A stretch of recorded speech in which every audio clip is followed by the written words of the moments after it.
Hello guys, welcome to ANS classes. आज maths का पहला चैप्टर है पूर्णांक। तो पूर्णांक में हमें सबसे पहले बेसिक नॉलेज पता होनी चाहिए। तो आपको ये पता होना चाहिए कि पूर्णांक क्या होते हैं। मैथ्स में 0 से लेकर जितनी भी संख्याएं होती हैं वो सब पूर्णांक होती हैं। ठीक है, चाहे वो संख्याएं प्लस की संख्याएं हो, चाहे वो माइनस की संख्याएं हो, ये सब पूर्णांक होती हैं। लेकिन जो संख्याएं भिन्न में होती हैं वो पूर्णांक नहीं होती हैं। ठीक है, 0 भी हमारा क्या है, पूर्णांक है। 1 2 3 4 5 7 100 1000 ये सब क्या होता है, पूर्णांक होते हैं।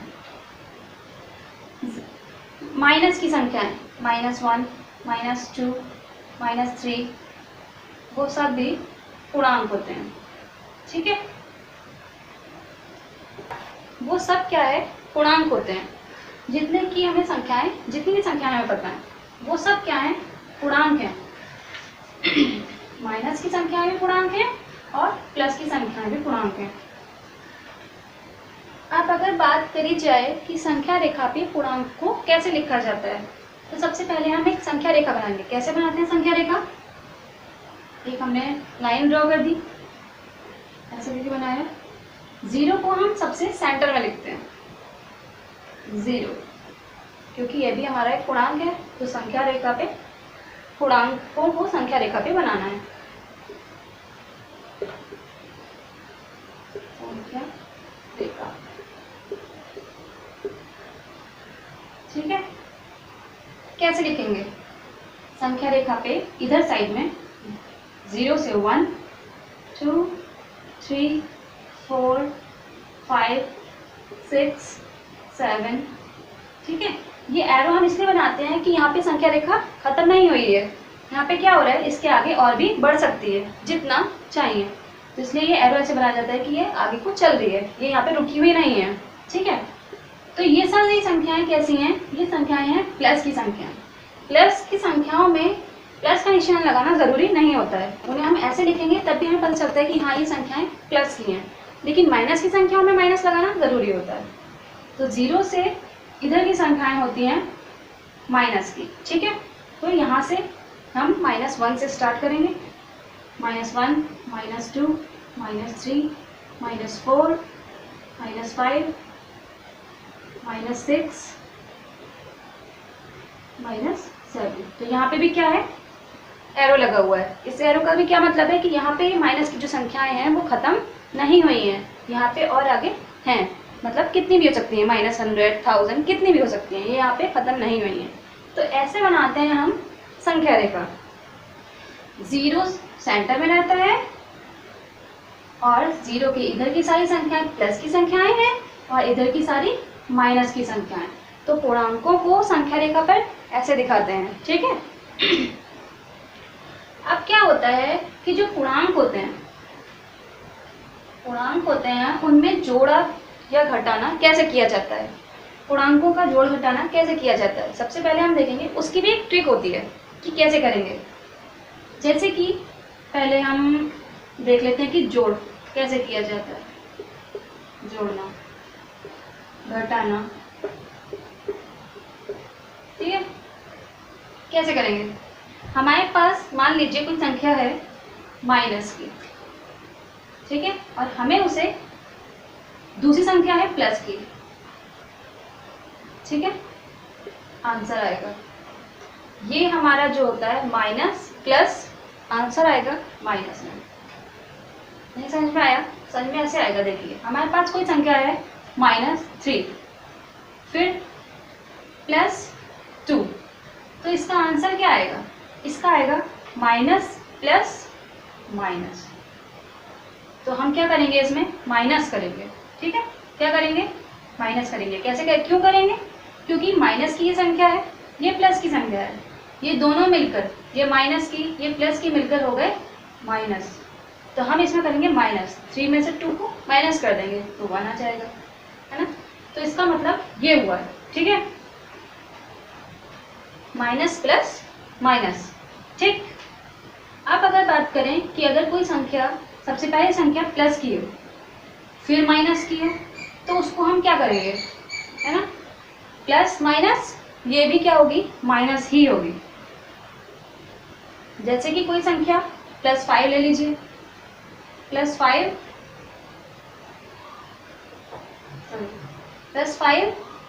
-3, ठीक है। तो इसमें हम क्या करेंगे, प्लस की ये संख्या हो गई 5, माइनस की ये संख्या हो गई 3, ठीक है। तो हम क्या करेंगे, इसमें करेंगे प्लस माइनस माइनस, ठीक है, प्लस माइनस माइनस होता है, तो हम ऐसे करेंगे 5 - 3, तो कितना आया 5 - 3, 2, ठीक है। तो ऐसे होता है। अब अगर मान लीजिए माइनस की कोई संख्या है और कोई संख्या दूसरी भी माइनस की ही है, तब हम क्या करेंगे, जब दोनों संख्याएं माइनस की होती हैं तब वहां पे प्लस किया जाता है। समझ में आ रही बात, जब दोनों संख्याएं माइनस की होती हैं तब प्लस किया जाता है। मान लीजिए हमारे पास कोई संख्या है -4 -5, तब हम इसमें क्या करेंगे, जब यहाँ पे दो चिन्ह आ रहे हैं माइनस माइनस के, तब हम करेंगे माइनस माइनस प्लस हो गया ये, ठीक है, ये माइनस माइनस प्लस हो गया, तो फिर 5 4 9 प्लस करने के बाद आ गया, है ना। तो ऐसे होता है। पूर्णांकों का जोड़ घटाना इस बात पे डिपेंड नहीं करता है कि कौन सी संख्या के बीच में कौन सा निशान लगा है, ऐसे नहीं होता है। इसमें ऐसा ही होता है कि कोई संख्या माइनस की हुई और दूसरी संख्या प्लस की हुई, तो उसमें क्या होगा, माइनस प्लस माइनस होगा, ठीक है। दूसरी कोई संख्या है प्लस की और फिर माइनस की, तो माइनस होगा, और अगर और है माइनस माइनस तो होगा वो प्लस, और अगर प्लस प्लस है तो वो प्लस होगा ही होगा। इसमें कोई वो नहीं है, प्लस की संख्या हमेशा प्लस में ही होगी, ठीक है। तो ऐसे होता है पूर्णांकों में जोड़ घटाना।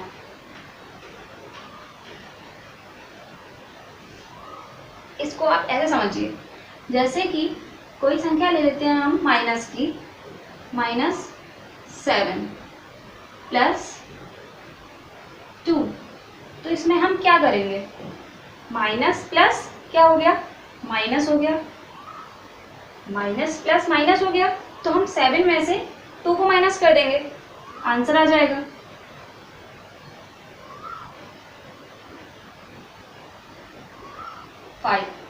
ठीक है, ये तो हमारा आ गया। अब अगर कोई संख्या है प्लस की, +5 - 3, ठीक है, तो क्या होता है, प्लस माइनस, ये भी माइनस होता है, तो हम क्या करेंगे, 5 में से 3 को माइनस करेंगे, माइनस करने पे क्या आया, 2। अब अगर कोई संख्या है माइनस की, -4 -4, तो क्या आएगा, माइनस माइनस कितना हो गया, माइनस माइनस प्लस हो जाता है, ठीक है। तो हम 4 को 4 से प्लस कर देंगे, यहाँ पे आ जाएगा 8। तो पूर्णांकों में जोड़ घटाना ऐसे होता है। आपको यहाँ पे एक बात और सीखनी है कि यहाँ पे ये भी देखा जाता है कि बड़ी संख्या के आगे कौन सा निशान है। जैसे कि फर्स्ट नंबर पे ये आता है कि 7 और 2 में से कौन सी बड़ी संख्या है, 7 है, तो 7 संख्या के आगे कौन सा निशान है, माइनस का, तो हमारा जो आंसर आएगा वो भी माइनस में ही आएगा, ठीक है। जैसे इसमें 5 और 3 में से बड़ी संख्या कौन सी है, 5 है ना, 5 और 3 में से बड़ी संख्या 5 है, तो हमारा 5 क्या है, प्लस में है, तो हमारी जो संख्या आएगी, आंसर आएगा वो भी प्लस में ही रहेगा। प्लस का निशान वैसे लगाने की ज़रूरत नहीं होती है, लेकिन फिर भी मैं आपको बताने के लिए लगा दे रही हूँ, ठीक है।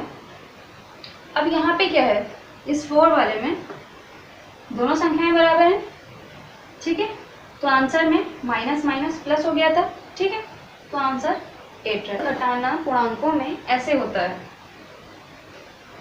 बहुत इजी है, और अगर आप समझेंगे आसानी से तो आपको समझ में आ जाएगा, ठीक है। पूर्णांकों में अब जोड़ घटाना हमने सीखा, तो अब हम सीखेंगे कि गुणा कैसे होता है। पूर्णांकों में जोड़ घटाना हो गया, तो गुणा भाग ये सब भी तो होगा। तो गुणा कैसे होता है? गुणा ऐसे होता है, देखिए बहुत इजी है, सही से समझिए, सब समझ में आ जाएगा। मान लीजिए हमारे पास कोई संख्या है 3 × 4, ठीक है। तो ये तो हमने ऐसे लिख दिया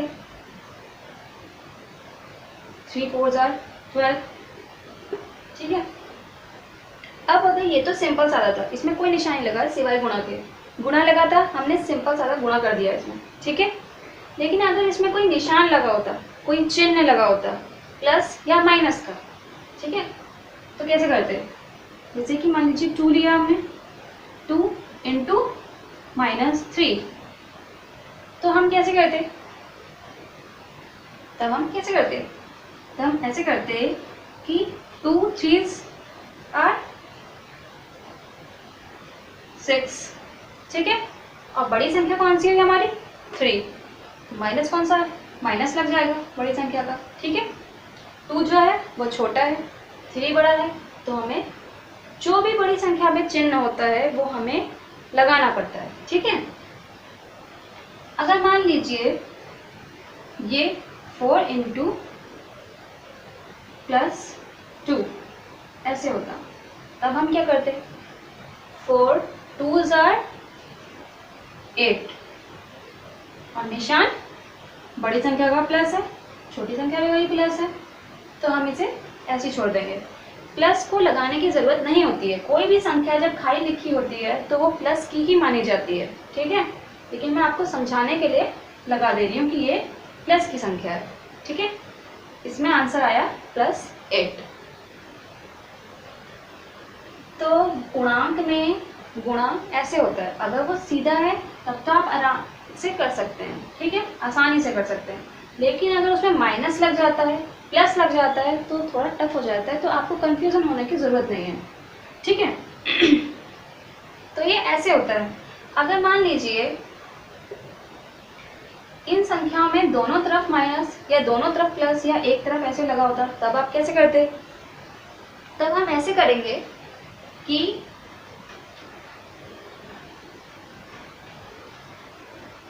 हमारे पास ये संख्या हो गई -5 × -3, इसे हमें करना है गुणा। तो हम कैसे करेंगे?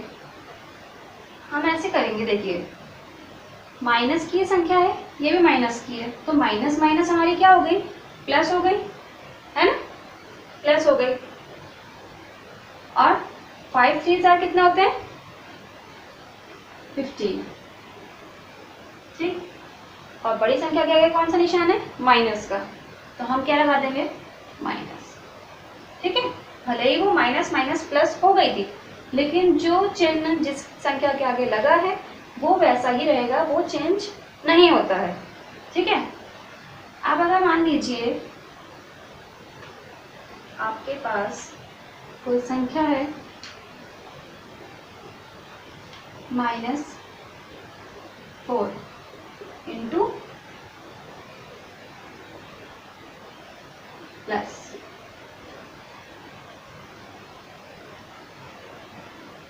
+4, तो क्या आएगा?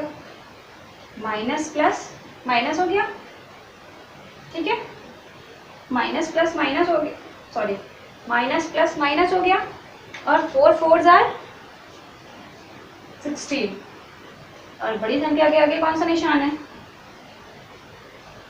माइनस का भी है, प्लस का भी है, तो हम प्लस का लगाएंगे, क्योंकि प्लस की जो संख्या होती है वो बड़ी होती है, ठीक है। तो पूर्णांकों में जोड़ घटाना और गुणा ऐसे होता है, ठीक है। कुछ गुण दिए गए हैं, पूर्णांकों को सॉल्व करने के लिए गुण दिए गए हैं। सबसे पहला गुण है हमारे पास क्रम विनिमय गुण, ठीक है। इसमें संख्याओं को कैसे सॉल्व किया जाता है वो है क्रम विनिमय गुण क्या होता है, ठीक है। जैसे कि कोई संख्या है, मान लीजिए कोई संख्या है a + b, तो क्या वो बराबर होगी b प्लस a के? ये हमें इसमें सॉल्व करना होता है। या फिर मान लीजिए क्या कोई संख्या है a माइनस बी, तो क्या वो बराबर होगी b माइनस a के? ये हमें सिखाएगा क्रम विनिमय गुण। ठीक है, क्रम विनिमय गुण में हमें ये दिखाना होता है कि क्या वो संख्या बराबर है a प्लस बी या b प्लस a के। ठीक है, मान लीजिए कोई भी संख्या ले ली हमने a कोई संख्या है यानी कि 2, मान लो 2 प्लस b यानी कि 4, ये बराबर है 4 प्लस 2 के। क्या ये बराबर है? इसे देखने का आप आराम से देख सकते हैं। कैसे देखेंगे? 2 प्लस 4 6, ठीक है, इसका आंसर तो 6 आ गया। अब क्या ये बराबर है 4 प्लस 2? ये भी 6 आ गया। तो हाँ, ये बराबर है। तो यानी कि क्रम विनिमय गुण प्लस में काम कर रहा है। हाँ, ये गुण इसमें चल रहा है, ये इसमें है, लागू हो रहा है। ठीक है, क्या हो रहा है?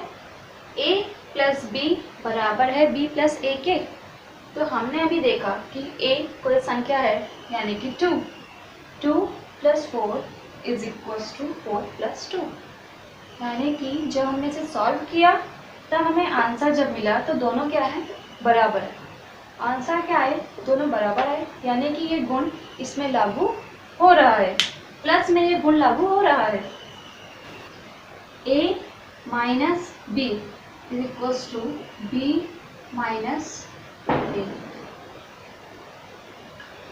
a कोई संख्या हमने ले ली 5, b हमने कोई संख्या ले ली 3 इज इक्वल्स टू 3 माइनस 5। ठीक है,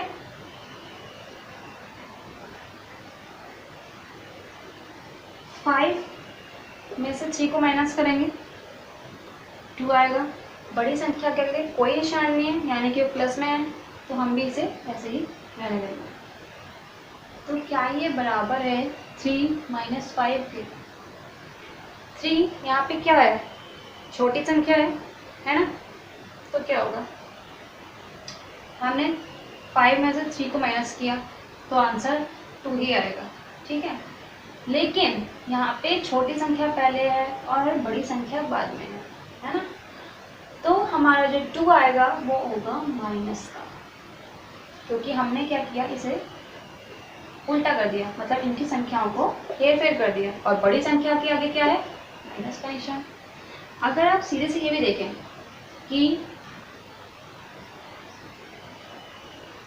3 माइनस 5, ठीक है, यहाँ पे 5 माइनस 3 लिखा, यहाँ पे 3 माइनस 5 लिखा है ना? ऐसा ही सॉल्व करना है। तो क्या जो हमने 5 माइनस 3 किया उसका आंसर 2 आया, क्या वो बराबर है 3 माइनस 5 के? हम अगर 5 में से 3 को माइनस करें तो आंसर आएगा 2, लेकिन बड़ी संख्या के आगे यहाँ पे कौन सा निशान लगा है? माइनस का, तो हमारा आंसर आया है माइनस का 2। तो जो ये क्रम विनिमय गुण है वो ऋणात्मक संख्याओं में लागू नहीं हो रहा है, यानी कि प्लस में ये लागू हो रहा था और माइनस में ये लागू नहीं हो रहा है। ठीक है, क्रम विनिमय गुण प्लस में लागू हो रहा है और माइनस की संख्याओं में नहीं हो रहा है। ये वो गुण हैं जो पूर्णांकों को सॉल्व करने में हेल्प करते हैं। ठीक है, अब अगर मानिए क्रम विनिमय गुण को गुणा वाली संख्याओं में देखें तो क्या वो उसमें लागू होगा? देखिए, a into B equals to B into A. ठीक है, ऐसे हमें सॉल्व करना है। ये उसके कह सकते हैं कि ये हैं इसके फॉर्मूले क्वेश्चन को सॉल्व करने के। ठीक है, हमने कोई संख्या ले ली 4 इंटू 2 इक्वल्स टू 2 इंटू 4, तो क्या ये बराबर होंगे? 4 2s are 8 is equals to 2 4 ज़ा 8। तो यानी कि ये गुण इसमें भी लागू हो रहा है, क्योंकि ये दोनों संख्याएं बराबर आई हैं, जबकि जो माइनस की संख्याएं थी वो बराबर नहीं थी, उसमें लागू नहीं हो रहा था। प्लस की संख्याओं में लागू हुआ और गुणा की संख्याओं में भी ये लागू हो रहा है। क्रम विनिमय गुण प्लस की संख्याओं में लागू हुआ और गुणा की संख्याओं में लागू हुआ, लेकिन माइनस की संख्याओं में लागू नहीं हुआ। ठीक है, बस इतना सा याद करना है, इसके फॉर्मूलेस को भी और इन चीज़ों को भी कि किसमें ये लागू हो रहा है और किसमें ये लागू नहीं हो रहा है। जब हम क्वेश्चन सॉल्व करते हैं तब हमें ये पता चलेगा कि इसमें कौन सा गुण लगा, क्रम विनिमय गुण लगा या फिर इसके आगे जो और भी गुण होंगे वो लगे। अब हमारा दूसरा गुण आता है साहचर्य गुण। साहचर्य गुण क्या होता है? साहचर्य गुण, साहचर्य गुण क्या होता है? इसमें भी हम संख्याओं को जोड़ना, घटाना, गुणा करना ऐसे देखते हैं। ठीक है, इन गुणों से ही हम पूर्णांकों को सॉल्व कर सकते हैं। ठीक है, तो साहचर्य गुण में क्या है? साहचर्य गुण को हम ऐसे सॉल्व करते हैं, ए कोई संख्या है ए प्लस बी प्लस सी, क्या ये बराबर होगी ए प्लस बी प्लस सी की? ठीक है, इसे हमें कैसे सॉल्व करना है? हम पहले क्या करेंगे, ए कोई संख्या है हमारे, ए कोई संख्या हो गई हमारे पास 4 प्लस, पहले हम इन दोनों को सॉल्व करेंगे। ठीक है, बी और सी ऐसे करते हैं। तो बी हमारी कोई संख्या हो गई 2, सी कोई संख्या हो गई 3। तो हम क्या करेंगे, सबसे पहले इन दोनों संख्याओं को प्लस करेंगे। 4 प्लस 2 और 3 को प्लस किया तो कितना आया 5। तो हमारा आंसर आया, फिर हम इससे करेंगे 4 प्लस 5, यानी कि आंसर आया 9। तो हमारे इसका आंसर आया है 9। क्या ये बराबर होगा इन संख्याओं के? हमने ए में लिया था 4, बी में 2 प्लस सी थी हमारी 3। तो क्या ये बराबर होगा इन संख्याओं के? 4 प्लस 2 को हम पहले प्लस करेंगे, 6 आया प्लस ये 3 हुआ, आंसर क्या आया हमारा 9। तो यानी कि ये साहचर्य गुण इसमें भी लागू हो रहा है। साहचर्य गुण क्या हो रहा है? इन संख्याओं में लागू हो रहा है। ये सारी संख्याएं प्लस की संख्याएं हैं, तो इसमें ये लागू हो रहा है। अब हमें ये देखना है कि क्या ये साहचर्य गुण माइनस की संख्याओं में भी लागू हो रहा है या नहीं हो रहा है। तो हम a minus B minus C equals to a minus B minus C. हमारी कोई संख्या है a 7 माइनस b हमारी संख्या हो गई 5, c हमारी कोई संख्या हो गई 3। वैसे ही यहाँ पे a हमने संख्या ली थी 7, b हमारे पास है 5 और c हमारी है 3। तो क्या ये दोनों संख्याएं बराबर होंगी?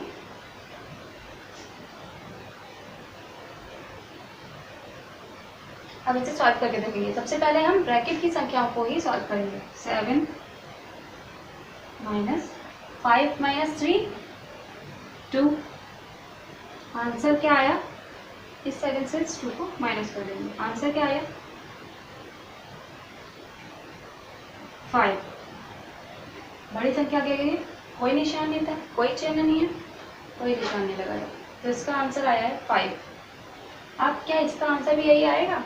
सबसे पहले हम ब्रैकेट की संख्याओं को सॉल्व करेंगे, ठीक है। 7 - 5, तो आंसर कितना आएगा? 2, ठीक है। और फिर -3। अब हम इन लोगों को माइनस करेंगे, ठीक है। तो 3, 2 माइनस होगा 1 आया, और बड़ी संख्या के आगे माइनस का निशान है, तो हमने इसमें माइनस लगाया। वैसे भी ये दोनों अलग अलग आ रहे हैं, तो यानी कि जो ये साचार्य गुण ऋणात्मक संख्याओं में लागू नहीं हो रहा है। साचार्य गुण प्लस की संख्या में लागू हो रहा था और माइनस की संख्याओं में लागू नहीं हो रहा है। इसका आंसर भी सेम नहीं आया और जो चिन्ह लगे हैं वो भी रहे। अब हमें ये देखना है कि क्या ये साचार्य गुण गुणा वाली संख्याओं में भी लागू होता है या नहीं।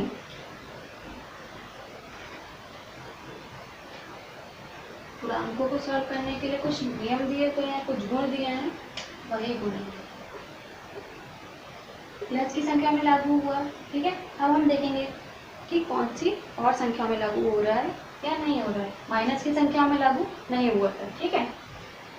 अब कोई संख्या है a into b into c, ठीक है। गुणा की कोई संख्या है a into b into c equals to c into b into a।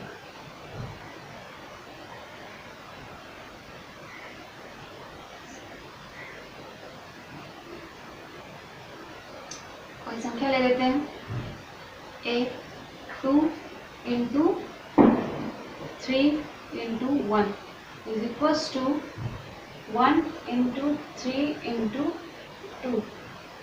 क्या ये दोनों संख्याएं बराबर आएंगी साचार्य गुण में?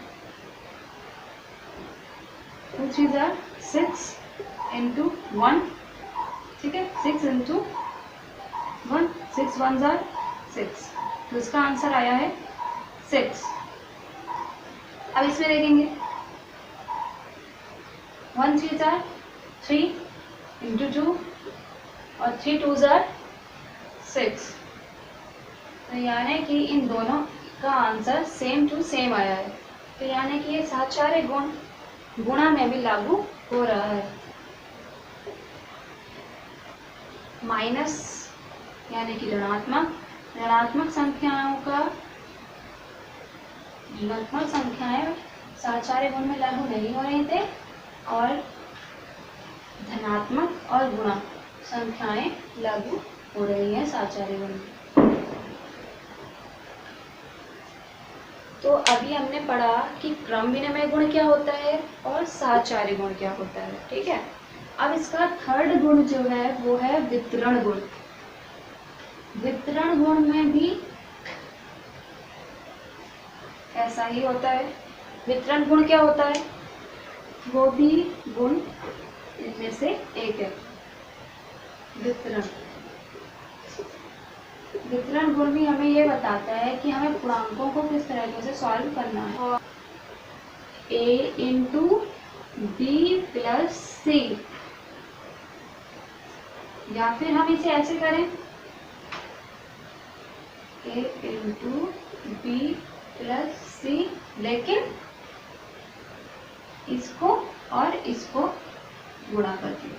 जैसे कोई हमने संख्या ले ली 2 इंटू 3 प्लस 1, ठीक है। इसमें भी ऐसी ले ली 2 इंटू 3 प्लस 1। अब इसमें क्या करना है? सबसे पहले हमें 2 को 3 के साथ गुणा करना है, फिर 2 को 1 के साथ गुणा करना है। 2 इंटू 3 प्लस 2 इंटू 1, ऐसे करना है। 2 3 जार 6, प्लस का निशान लगाया, लगा दिया। 2 1 जार 2, तो आंसर क्या आया? 8। इसका आंसर आया 8।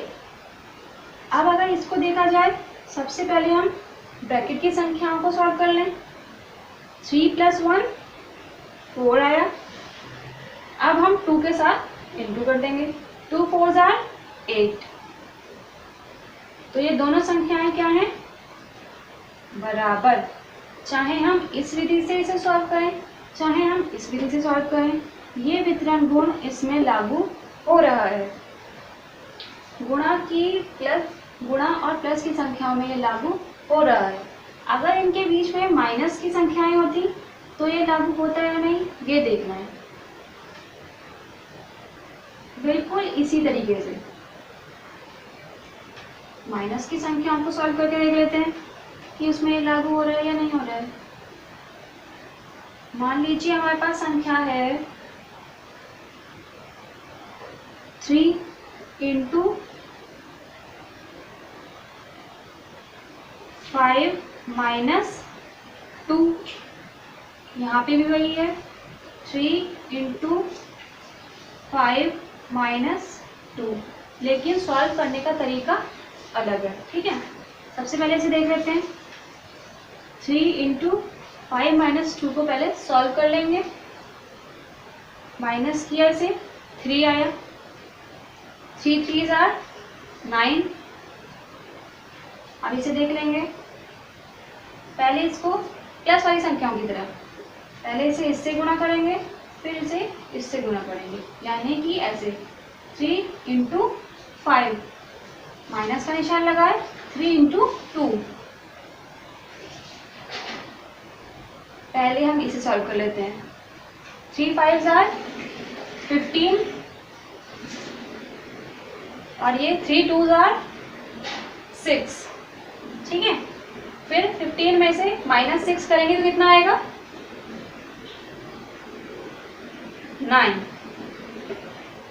9 आया। यानी कि वितरण गुण, ये वितरण गुण गुणा की संख्याओं में, प्लस की संख्याओं में और माइनस की संख्याओं में लागू हो रहा है। तो वितरण गुण में ऐसी संख्याओं को सॉल्व करते हैं। ठीक है, हमारे कितने गुण थे? क्रम विनिमय गुण, सहचारी गुण और वितरण गुण। वितरण गुण में भी गुणा में, प्लस में और माइनस में ये गुण लागू हो रहा है। ठीक है, तो आज के लिए बस इतना ही। कल मिलेंगे नए टॉपिक के साथ और नई एक्सरसाइज के साथ।